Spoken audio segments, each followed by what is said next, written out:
Hi friends, welcome to my YouTube channel.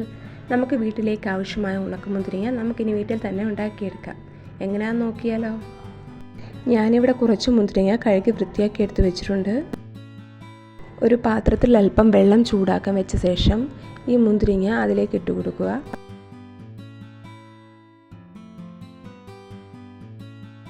മുന്തിരിങ്ങ ഒന്ന് വാടാൻ തുടങ്ങുമ്പോഴേക്കും അതൊരു സ്ട്രെയിനറിലോട്ട് മാറ്റാം. അല്ലെങ്കിൽ ഒരു ഇഡലിത്തട്ടിൻ്റെ മുകളിൽ വെച്ച് സ്റ്റീം ചെയ്തെടുത്താലും മതി.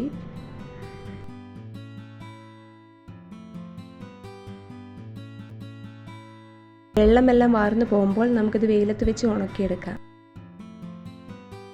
ഇപ്പോൾ നല്ല വെയിലായതുകൊണ്ട് തന്നെ 2-3 ദിവസം കൊണ്ട് തന്നെ നമുക്ക് മുന്തിരിങ്ങ നന്നായിട്ട് ഉണങ്ങിക്കിട്ടും. വളരെ എളുപ്പത്തിൽ തന്നെ നമുക്ക് ഉണക്ക മുന്തിരിങ്ങ റെഡിയായി കിട്ടിയിട്ടുണ്ട്. എല്ലാവരും ഒന്ന് ട്രൈ ചെയ്ത് നോക്കണേ.